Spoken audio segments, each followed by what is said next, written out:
কি ব্যাপার, আজ সকলে এসে গেল, শুধু মন্ত্রীর দেখা নেই কেন? আমি তো আজ মন্ত্রী মশাইকে ওই বাজারে আড়তদারদের সঙ্গে কথা বলতে দেখেছি। মন্ত্রী আড়তদারদের সঙ্গে কি কথা বলছিল?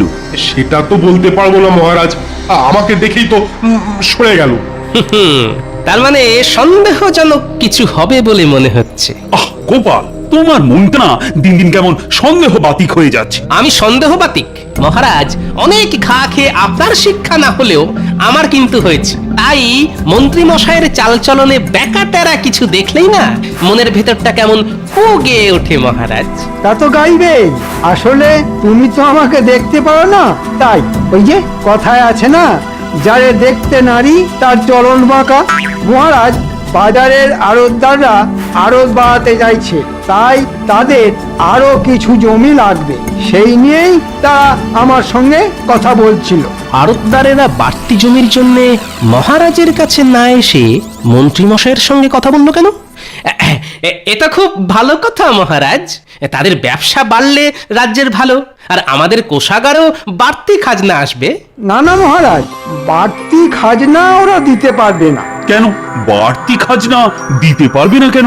না মানে এখন তো দিতে না পারলেও পরে ঠিক ওদের কাছ থেকে আদায় করে নেব। তা আড়তদাররা আড়ত বাড়াতে চাইছে কেন?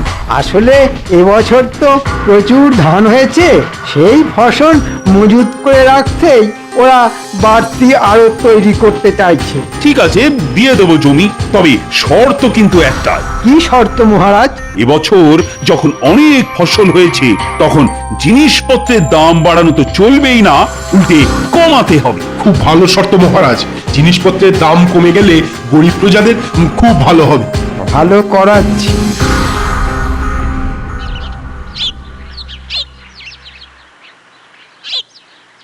বুঝলে গোপাল, আজ বেশ জমিয়ে মাছ ধরতে হবে। রানীকে আমি কথা দিয়ে এসেছি যে 2 সেরি ওজনের একটা রুই মাছ তাকে আমি উপহার দেব। কোনো চিন্তা করবেন না মহারাজ, যা চার বানিয়ে এনেছি না, দেখবেন চারের গন্ধে পুকুরের সব মাছ একেবারে আমাদের বড়শির মুখে চলে আসবে।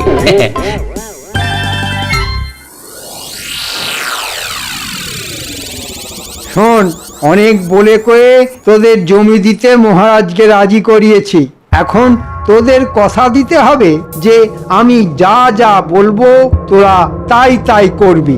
ঠিক আছে মন্ত্রী মশাই, আপনি যা যা বলবেন আমরা তাই তাই করব। কি করতে হবে আমাদের? এবছর ধান তো প্রচুর ফলেছে, তাই মহারাজ দাম কমাতে বলেছেন। প্রথম কদিন তোরা দাম কমিয়ে দিবি, তারপর সব ফসল অন্য জায়গায় সরিয়ে দিয়ে বাজারে ঘাটতি তৈরি করে হু হু করে দাম বাড়িয়ে দিবি। দাম বাড়িয়ে দেব? হ্যাঁ, এতে তোদের বাড়তি যা লাভ হবে তার অর্ধেক দিবি আমাকে। কি মাথায় ঢুকেছে? কিন্তু হু হু করে দাম বাড়িয়ে দিলে মহারাজ যদি রেগে গিয়ে আমাদের বিরুদ্ধে কোনো ব্যবস্থা নিয়ে বসেন? আরে অত ভয় পাচ্ছিস কেন? মহারাজকে সামলাবার দায়িত্ব আমার, তোরা শুধু আমার কথা মতো কাজ করে যাবি। ঠিক আছে, তাই হবে। আজ তাহলে আমরা আসি মন্ত্রী মশাই। হ্যাঁ হ্যাঁ, আয় আয়। আড়তদারদের নিয়ে দারুণ একটা চাল চেলেছেন তো। আরে এ তো চালের প্রথম কিস্তি, এর পরের চালে কিস্তি মাত হবেন মহারাজ, আর এই রাজ্যের রাজা হব আমি, বুঝেছিস? বাবা, কি মক্ষম চাল! চাল তো চাললেন, কিন্তু ওই হোলি ফুটো হয়ে সব সব চাল আবার ওই ছড়িয়ে যাবে না তো? এই ঘটা, মুখ সামলে কথা বলবি। তোর এত বড় সাহস, হ্যাঁ?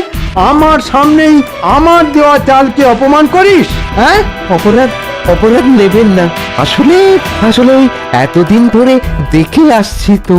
কি দেখে আসছিস? ওই যে অনেক ফন্দি আপনি আঁটেন, কিন্তু ওই গোপালের গোপালের ওই বুদ্ধির কাছে শেষ অব্দি হেরে গিয়ে ওই যাকে বলে কিনা ওই ওই ল্যাচে গোবরে হয়ে যান। লাজে গোবরে? বেরো বেরো হতচ্ছাড়া, এক্ষুনি দূর হয়ে যা আমার বাড়ি থেকে। এই জীবনে তোর মুখ আর যেন কখনো না দেখি। যা, দূর হ, দূর হ।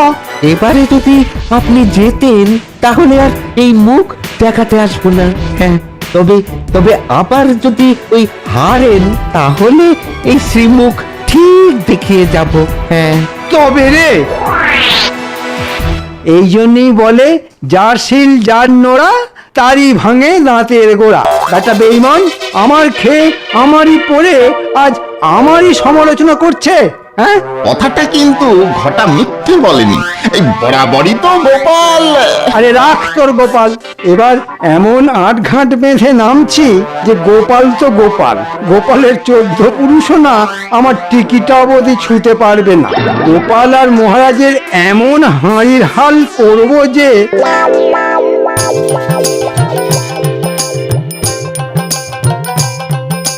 কি গো গোপাল, 8 ঘন্টার উপর তো হয়ে গেল, একটা মাছও তো ধরা পড়লো না। সবুর করুন মহারাজ, সবুর করুন। মাছ ধরার প্রথম কথাটাই হলো ধৈর্য। মহারাজ নড়ছে নড়ছে, টেনে ডুবোতে গেলেই মারুন হ্যাঁচকা টান। লেগেছে লেগেছে, মুখে বড়শি লেগেছে। এবার এবার এবার আস্তে আস্তে আস্তে আস্তে সাবধানে টেনে টেনে তুলুন। বাবা, আরে এই গোপাল, এই কত বড় বাবা, ওজন মনে হয় 200 থেকে বেশি হবে। হে হে, কিরকম চার মেখেছি বলুন। মহারাজ আপনি মাছ ধরছেন, খুব ভালো খুব ভালো। বাহ বাহ বাবা বাহ বাবা, কত বড় মাছ! তা এখন এই কাগজে চট করে একটা স্বাক্ষর করে দিন তো। কিসের কাগজ? ওই যে আড়তদারদের সঙ্গে একটা চুক্তিপত্র। আড়তদারদের সঙ্গে চুক্তি? কেন, এতদিন তো যা হয়েছে সবই তো মুখের কথায়। না না মহারাজ, দিনকাল পাল্টে যাচ্ছে, মুখের কথায় এখন কি সবকিছু বিশ্বাস করা উচিত? তা কি লেখা আছে ওই চুক্তিপত্রে? ওই যে এখন খাজনা দিতে না পারলেও 1 বছর পর থেকে খাজনা দিতে হবে, আর জিনিসপত্রের দাম কমাতে হবে। আহ, এই কথা। ঠিক আছে, দাও, স্বাক্ষর করে দিচ্ছি। না মহারাজ, না পড়ে স্বাক্ষর করবেন না। হ্যাঁ, সেটাও ঠিক। শোনো মন্ত্রী, দেখতেই তো পাচ্ছ এখন আমি মাছ ধরায় ব্যস্ত। কাল রাজসভায় চুক্তিপত্রটা নিয়ে এসো, আমি ভালো করে পড়েই না হয় স্বাক্ষর করে দেবো। কিন্তু ওরা তো আজকেই চাইছে, কারণ ওরা আজ যে নতুন আড়তের ভিত পুজো করতে চায়। তা আজ ভিত পুজো হোক, কালই না হয় হবে চুক্তি। তুমি চুপ কথা, কথা হচ্ছে রাজা মন্ত্রীর মধ্যে সামান্য ভাঁড় হয়ে মাঝখান থেকে আমাদের কথার মধ্যে ফুট কেটো না তো। দিন মহারাজ দিন, সইটা করে দিন। দেবো? হ্যাঁ মহারাজ দিন।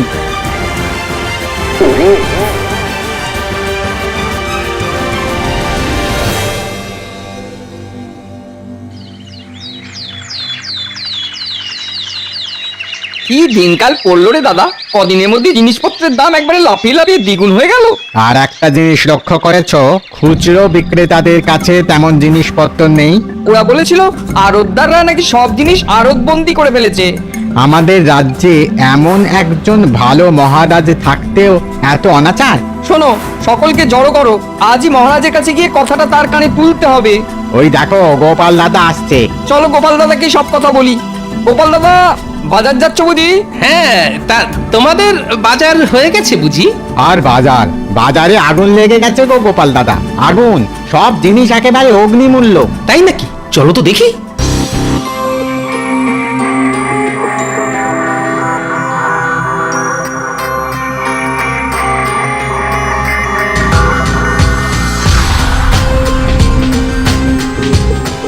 কি ব্যাপার, জিনিসপত্রের দাম নাকি খুব বেড়ে গেছে? হ্যাঁ গো গোপাল দাদা, আর দাম বেড়ে যাওয়ার জন্য বিক্রি বাটাও তেমন নেই।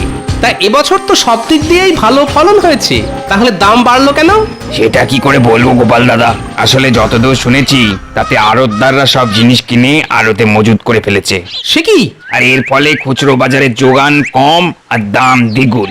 না না না, এ তো একেবারেই ভালো কথা নয়। শোনো, তোমরা আজ রাজসভায় এসো, মহারাজ নিশ্চয়ই একটা ব্যবস্থা নেবেন।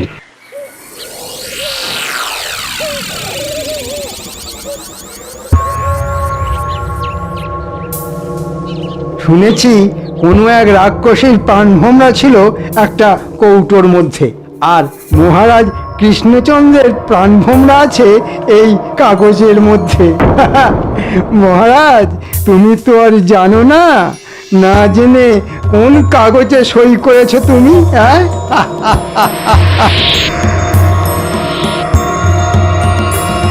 কিছু একটা ব্যবস্থা নিন মহারাজ, নাহলে আমরা যেসব না খেতে পেয়ে মরে যাব। হ্যাঁ মহারাজ, না খেতে পেয়ে মরে যাব। আহা, কোনো চিন্তা করো না তো। সকালে গোপাল আমায় সব কথা বলতেই আমি আড়তদারদের ধরে আনার জন্য সেনাপতিকে পাঠিয়েছি। মহারাজ সব কটাকে এনেছি। আয়, শুনলাম তোমরা নাকি সব জিনিস আড়তে মজুত করে বাজারে একটা কৃত্রিম অভাব তৈরি করেছো, আর তাতেই নাকি জিনিসপত্রের দাম হু করে বেড়ে গেছে। এই জন্যই কি আমি তোমাদের বিনা খাজনায় জমি দিয়েছি? কদিনের মধ্যেই চুক্তিপত্রের সব কথা ভুলে গেলে? জানো এর শাস্তি কি হতে পারে? কই আমাদের সঙ্গে কোনো চুক্তি হয়েছে বলে তো আমরা জানি না। সে কি? আর আমরা যা করেছি সবই তো মন্ত্রী মশাই কথায়, শাস্তি দিতে হলে ওনাকে দিন। মন্ত্রী কি বলছে না? ওরা ঠিকই বলছে। আপনি একটা কাগজে সই করেছিলেন বটে, তবে সেটা কোনো চুক্তি নয়, সেটা হলো আপনার দানপত্র। দানপত্র? দানপত্র? কাকে কি দান করলাম? কেন মহারাজ, আমাকে। আর দান করেছেন আপনার সিংহাসন। হ্যাঁ, তোমাকে আমি সিংহাসন দান করেছি? বিশ্বাস না হলে পড়ে দেখুন আপনার নিজের হাতের সই করা কাগজ।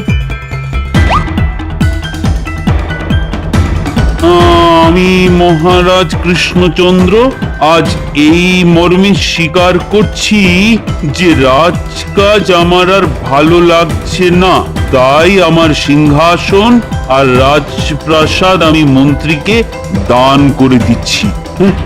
এখন থেকে মন্ত্রী রাজা হয়ে রাজকার্য সামলাবে।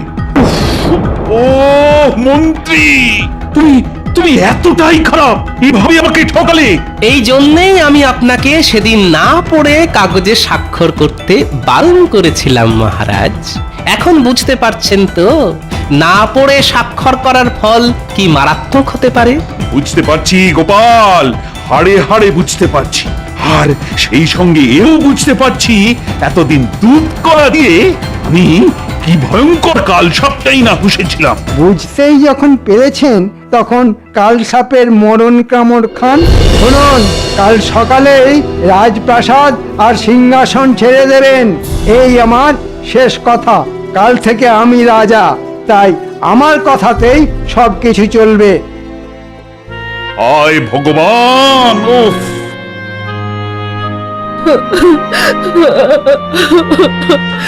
এখন এখন কোথায় যাবেন মহারাজ? জানি না কোন গাছতলায় গিয়ে আমাদের দাঁড়াতে হবে। রানী আমায় ক্ষমা করে দাও। আমি মানছি যা কিছু হয়েছে সবই আমার নির্বুদ্ধিতার ফল। মহারাজ, শাস্ত্রে বলেছে গতস্য শোচনা নাস্তি। যা হয়ে গেছে তার জন্য বিলাপ না করে ভবিষ্যতে কি করা দরকার সেটাই ভাবতে হবে। কি আর ভাববে গোপাল, সবই তো শেষ হয়ে গেছে। কিন্তু শেষ থেকেও তো শুরু করা যায় মহারাজ। কিভাবে? আমি কথা দিচ্ছি 3 দিনের মধ্যে ওই কুচক্রী মন্ত্রীকে সিংহাসন থেকে উৎখাত করে সেই সিংহাসন আপনাকেই ফিরিয়ে দেব আমি। পারবি গোপাল? আপনার আশীর্বাদে আমি সব পারবো রানীমা।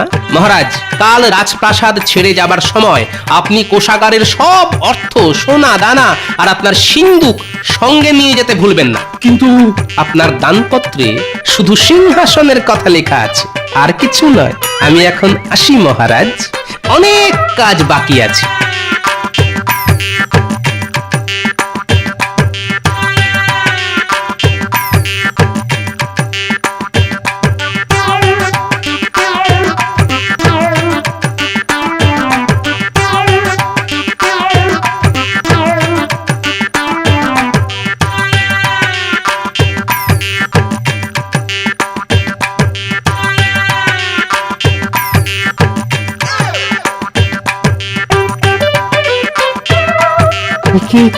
কি শুনছি গোপাল দাদা?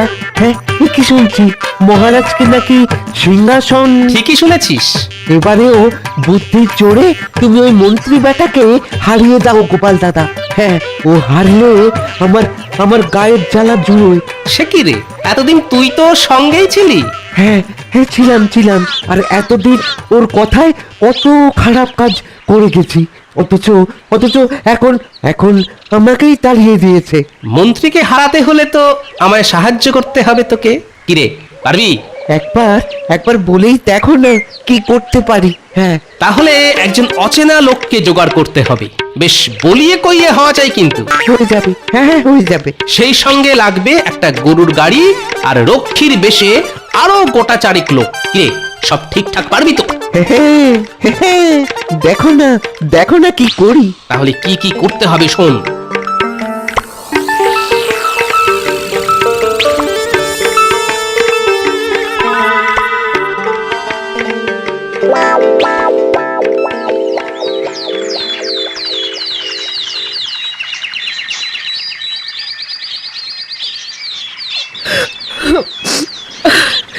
একদিন রানী হয়ে এই প্রাসাদে পা রেখেছিলাম, আজ ভিখারিনী হয়ে চলে যেতে হচ্ছে। আমি তো বলেছি রানীমা, 3 দিনের মধ্যে ওই কুচক্রী মন্ত্রীকে সিংহাসন থেকে উৎখাত করে সেই সিংহাসন মহারাজকে ফিরিয়ে দেব। যাও যাও, সব করবে। এ কি, গরুর গাড়িতে সিন্দুক তুলছেন কেন? কি আছে ওতে? রাজকোষের সব অর্থ আর সোনা দানা। না না, উনি এসব নিয়ে যেতে পারেন না। কেন পারেন না কুচক্রী মশাই? দানপত্রে শুধু সিংহাসন আর রাজপ্রাসাদের কথাই লেখা আছে, রাজকোষ বা মহারাজের সিন্ধুকের কোনো উল্লেখ নেই।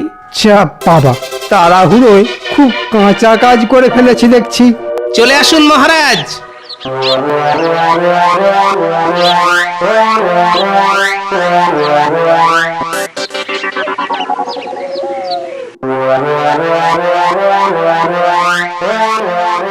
শোনো সবাই, এখন থেকে আমি রাজা, তাই আমার কথাতেই এ রাজ্যের সব কিছু চলবে।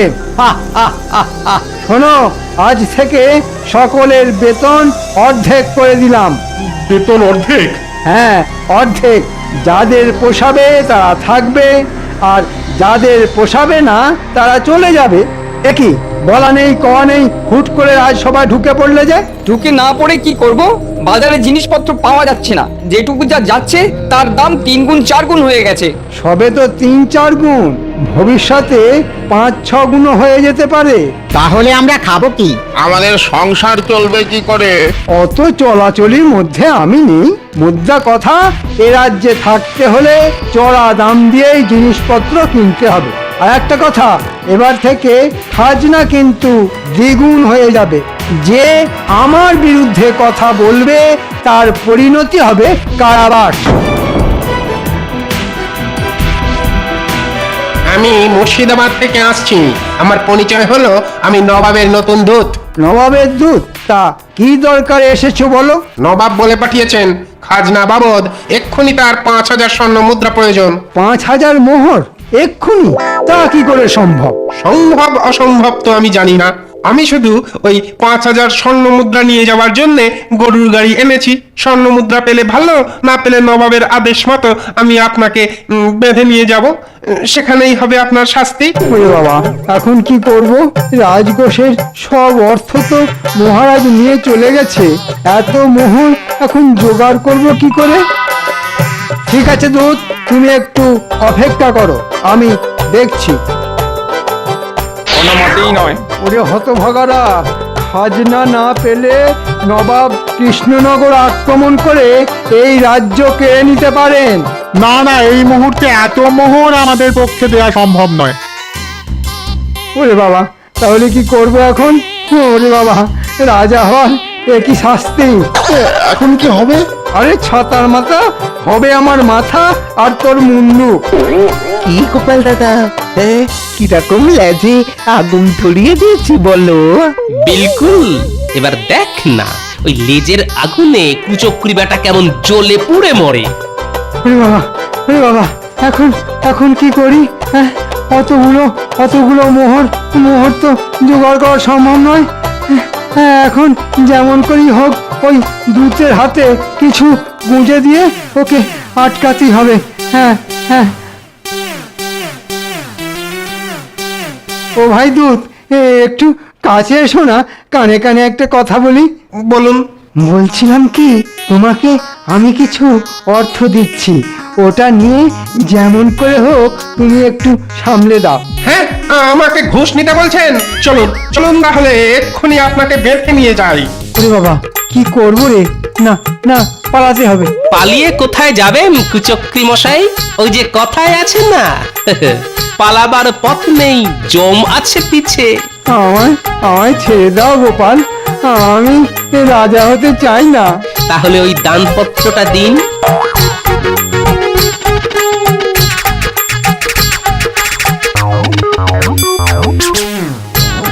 আসুন মহারাজ, আসুন রানীমা। মহারাজ, বলেছিলাম না 3 দিনের মধ্যে কুচক্রী মন্ত্রীকে সিংহাসন থেকে উৎখাত করে সেই সিংহাসন আপনাকে ফিরিয়ে দেব। যান মহারাজ, সিংহাসনে গিয়ে বসুন। ঘটা, আয় রে, এবার তোর নিয়ে আসা নবাবের সাজানো দুধকে চলে যেতে বল। ওর পারিশ্রমিক আমি পাঠিয়ে দেব। সে কি, এ নবাবের আসল দূত নয়? তাহলে এত মিথ্যাচার?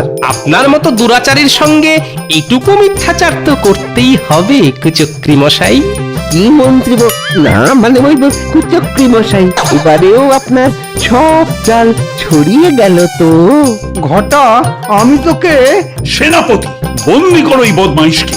এখন কদিন কারাগারে থাকুক, তারপর হবে বিচার। আজ গোপালের বুদ্ধির জোরে আবার আবার সবকিছু ফিরে পেলাম। বলো গোপাল, কি চাও তুমি?